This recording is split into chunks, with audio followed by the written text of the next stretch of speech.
Fair के कारण कितने जीवन बर्बाद हो जाते हैं, क्या आपको पता है? 5 मिनट की खुशी के लिए एक व्यक्ति द्वारा की गई एक छोटी सी गलती पूरे परिवार को दुखी कर सकती है। मीरपेट महिला हत्या मामले में चौंकाने वाले खुलासे सामने आ रहे हैं। पत्नी माधवी की हत्या करने वाले गुरुमूर्ति ने सावधानीपूर्वक योजना बनाई थी। मटन काटने वाले चाकू से शव के टुकड़े टुकड़े किए गए। वाटर हीटर और कुकर की मदद से उबालकर हड्डियों से मांस को अलग किया गया। इसके बाद हड्डियों को पीसकर पाउडर बना दिया गया। इन सभी को कवर में बांधकर तालाब में फेंक दिया गया। ऐसा ही पुलिस जांच में उसने स्वीकार किया है।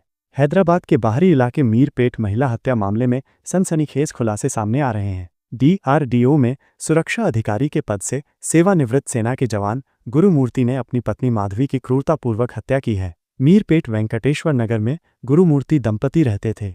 माधवी पर शक करने वाले गुरुमूर्ति ने उसे क्रूरतापूर्वक मार डाला और शव को छिपा दिया। 13 तारीख को ही पत्नी की हत्या कर दी गई थी। इसके बाद उसने पुलिस को गुमशुदगी की रिपोर्ट दर्ज कराई। पुलिस ने अपनी जांच के दौरान सच्चाई का पता लगाया और उसने अपना जुर्म स्वीकार किया।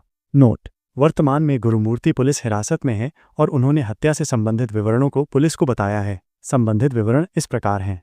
कुछ समय से पति पत्नी के बीच झगड़े हो रहे थे। गुरुमूर्ति ने अपनी पत्नी पर शक किया।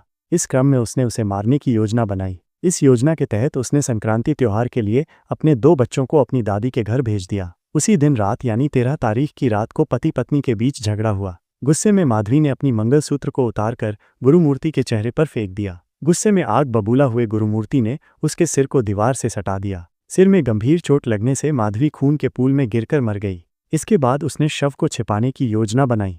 उसने घर में मौजूद चाकू और मटन काटने वाले चाकू का इस्तेमाल करके शव को टुकड़ों में काट दिया। उसने शरीर के अंगों को वाटर हीटर और प्रेशर कुकर में पकाया। उसने छोटे छोटे टुकड़ों में काटकर घर की छत पर सुखाया। उसने खोपड़ी और अन्य हड्डियों को रोलर में डालकर पाउडर बनाया। उसने उन्हें कवर में लपेटकर जिलेलागुड़ा तालाब में फेंक दिया। इसके बाद उसने फिनाइल और अन्य रसायनों का उपयोग करके घर में खून के धब्बों को साफ किया। 2 दिन बाद यानी 16 तारीख को माधवी के माता पिता घर आए तो उसने उनसे कहा कि वह उससे झगड़ा करके कहीं चली गई है। 18 तारीख को माधवी की मां के साथ मीरपेट पुलिस स्टेशन जाकर गुमशुदगी की रिपोर्ट दर्ज कराई। मामला दर्ज करने के बाद पुलिस ने शक के आधार पर गुरुमूर्ति को हिरासत में लिया और पूछताछ में उसने अपनी पत्नी की हत्या करना स्वीकार किया।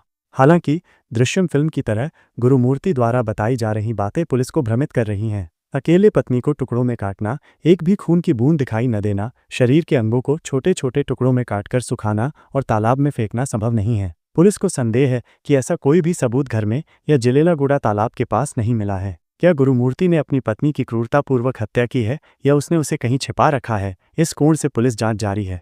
फिलहाल पुलिस की ओर से इस मामले में कोई आधिकारिक बयान नहीं आया है।